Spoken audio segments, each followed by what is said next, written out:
एक बात मुझे आपको नोट करवानी है, 15 जून से आज की बात का टाइम बदलेगा। जो शो 9 बजे होता है अब 8:30 बजे से शुरू होगा। कहां गाड़ियों की टक्कर के बाद चौराहे पर ड्राइवरों के बीच छिड़ी महाभारत। 90 सेकंड में 15 गोली चलाकर किस गैंगस्टर ने आधी रात फैला दी दहशत। 9 सीटर वाली गाड़ी में कैसे बैठाए गए 50 लोग। नॉन स्टॉप अंदाज में देखिए सुपर एक्शन से भरपूर खबरें।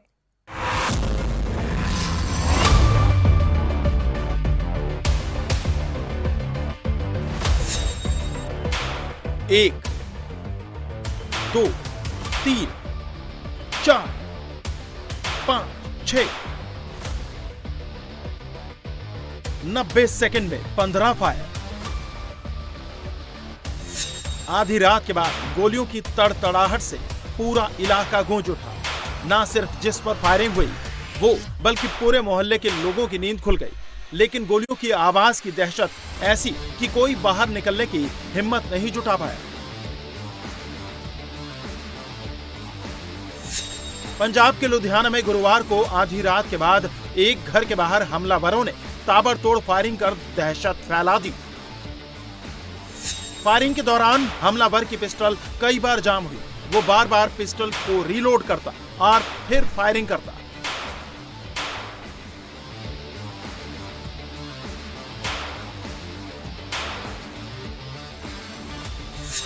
एक बार तो पिस्टल जाम होने पर हमलावर ने अपने साथी की पिस्टल मांग ली और उसी से फायर करने लगा।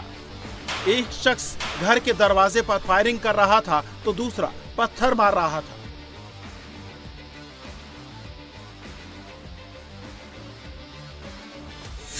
लुधियाना के जगरांव इलाके में बाइक पर सवार होकर आए 3 हमलावरों ने घर के बाहर जमकर गोलीबारी और पथराव की, जिससे पूरे इलाके में सनसनी फैल गई। आरोपी करीब 1.5 मिनट तक रहे और इस दौरान 14 से 15 राउंड फायरिंग की गई। पत्थर भी मारे गए। जिस वक्त बदमाश बाहर दरवाजे पर फायरिंग कर रहे थे तब घर के अंदर मौजूद एक महिला की नींद खुली। आवाज सुनकर वो दरवाजा खोलने गई, लेकिन जैसे ही उसने हमलावरों को फायरिंग करते देखा उसने फौरन दरवाजा बंद किया और वापस कमरे में छिप गई। फायरिंग के बीच बदमाश मोबाइल की लाइट जलाकर गोलियों के खाकी खोखे जमा करने लगे और फिर फायरिंग करने के बाद तीनों बदमाश बाइक पर सवार होकर मौके से फरार हो गए। मकान मालिक ने पुराने रंजिश में गोलीबारी की आशंका जताई है। फायरिंग की सूचना पर पुलिस मौके पर पहुंची और सबूत इकट्ठे किए। पुलिस सीसीटीवी फुटेज के आधार पर हमलावरों की पहचान कर उनकी तलाश में जुट गई है। लेकिन फायरिंग की इस वारदात के बाद इलाके में सुरक्षा को लेकर लोगों में चिंता का माहौल है। बस और कैंटर की टक्कर के बाद बस को हुए नुकसान के बाद चौराहे पर बवाल मचा था। बस के कर्मचारियों ने पहले कैंटर में तोड़फोड़ की और फिर ड्राइवर पर लाठी डंडों और रॉड से हमला कर दिया।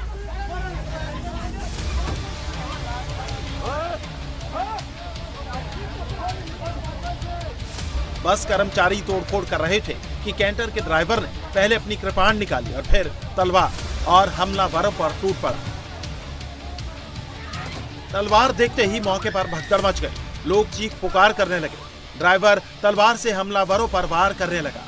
जान बचाने के लिए बस का एक कर्मचारी दुकान के अंदर छिपने लगा। ड्राइवर ने उस पर भी हमला कर दिया। ये देखकर आसपास के दुकानदार अपना शटर गिराने लगे।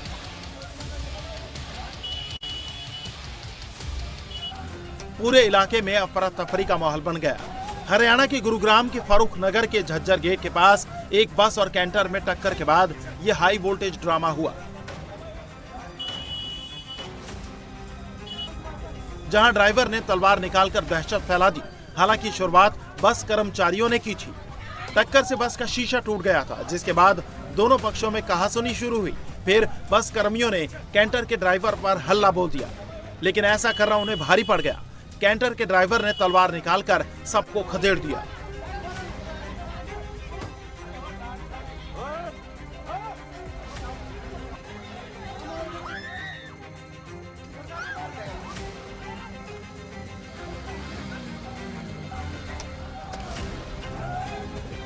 सूचना मिलते ही मौके पर पुलिस पहुंची और दोनों पक्षों को समझाकर शांत कराया। फिर आपसी राजीनामे के बाद मामले को रफा दफा किया गया।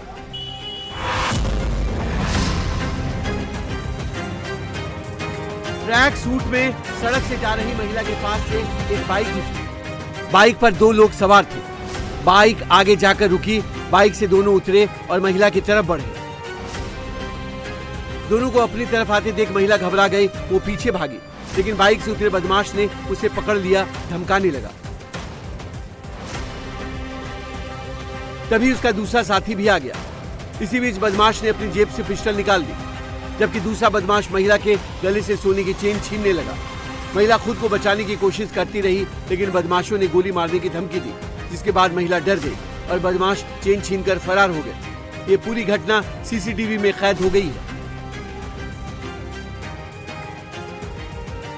सरेआम चेन स्नैचिंग की यह वारदात बिहार की राजधानी पटना में हुई। बुधवार को सुबह आरएमएस कॉलोनी में रहने वाली आरोही नाम की महिला कंकड़बाग के जिम जा रही थी। तभी रास्ते में बाइक सवार 2 बदमाशों ने उसका पीछा किया और फिर उन्हें घेर लिया। पिस्टल दिखाकर युवती से उनकी सोने की चेन छीनी और बाइक से फरार हो गए। चेन छीने जाने के बाद युवती बहुत डर गई, वो दौड़ती हुई वापस अपने घर गई। बाद में इसकी शिकायत लोकल थाने में की।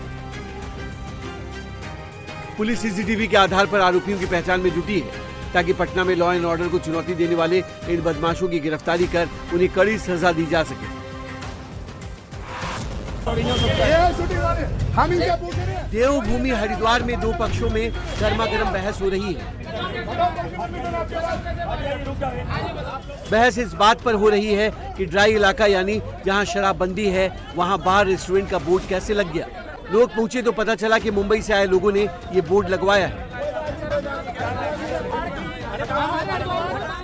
दरअसल हरिद्वार के श्रवणनाथ नगर स्थित भाटिया भवन में एक फिल्म की शूटिंग चल रही थी। फिल्म के किसी सीन के लिए भाटिया भवन के बाहर बार और रेस्टोरेंट के बोर्ड लगाए गए थे। इसको लेकर स्थानीय लोग भड़क गए और हंगामा करने लगे। स्थानीय व्यापारी, पार्षद और कई समाजसेवी मौके पर पहुंचे और मुंबई से आए फिल्म निर्माताओं के साथ तीखी बहस होने लगी। मुंबई से आए लोगों का कहना था कि उनके पास परमिशन है, हालांकि वो परमिशन शूटिंग के लिए थी या बार रेस्टोरेंट के बोर्ड लगाने के लिए, ये साफ नहीं हो सका। हंगामा काफी देर तक चलता रहा। लोगों ने आरोप लगाया कि पैसों के लिए जानबूझकर हरिद्वार के धार्मिक और पौराणिक महत्व को बदनाम किया जा रहा है, जिसके बाद भाटिया भवन के संचालक पहुंचे और सभी बोर्ड को हटवाया। तब जाकर यह मामला शांत हुआ। इस छोटी सी गाड़ी पर कितने लोग सवार हैं, देखकर अंदाजा लगाना मुश्किल है, लेकिन इतना जरूर कहा जा सकता है कि इस पर क्षमता से ज्यादा लोग सवार हैं। अगर नंबर की बात करें तो इस गाड़ी में सिर्फ 9 लोगों की बैठने की जगह है, लेकिन इस पर करीब करीब 50 लोग सवार हैं। इस वीडियो को जिसने भी देखा हैरान रह गया। सवाल है, आखिर इतने सारे लोग इतनी छोटी सी गाड़ी में कैसे एडजस्ट कर रहे हैं। ये वीडियो बिहार के नालंदा का है, जहां गाड़ी में 50 लोगों के बैठने का रिकॉर्ड अचानक बन गया। लेकिन उससे ज्यादा ये कानून की सरेआम धज्जियां उड़ाने का मामला है। ये मोटर कानून का उल्लंघन तो है ही, साथ ही इतने सारे लोगों की जान को जोखिम में डालने का मामला भी है। 9 सीटों वाली इस गाड़ी पर सवार होने वाले 50 लोग नालंदा के हरनौत नगर पंचायत के सफाई कर्मी हैं, जो बिहार शरीफ के मॉडल अस्पताल में भर्ती अपने किसी परिचित से मिलने पहुंचे थे। अस्पताल कैंपस में पहुंचते ही गाड़ी के सामने लोगों की भीड़ लग गई। हर कोई हक्का बक्का था। गाड़ी के अंदर से लेकर छत तक ये सभी बैठकर अस्पताल पहुंचे थे। 20 से 25 लोग तो अंदर थे और करीब करीब उतने ही लोग गाड़ी की छत पर भी बैठे थे। इस लापरवाही ने एक बार फिर सड़क सुरक्षा और यातायात नियमों के पालन पर गंभीर सवाल खड़े कर दिए। लोगों ने प्रशासन से ऐसे ओवरलोड वाहनों के खिलाफ सख्त कार्रवाई करने और नियमित जांच अभियान चलाने की मांग की है, ताकि भविष्य में किसी बड़े हादसे को रोका जा सके।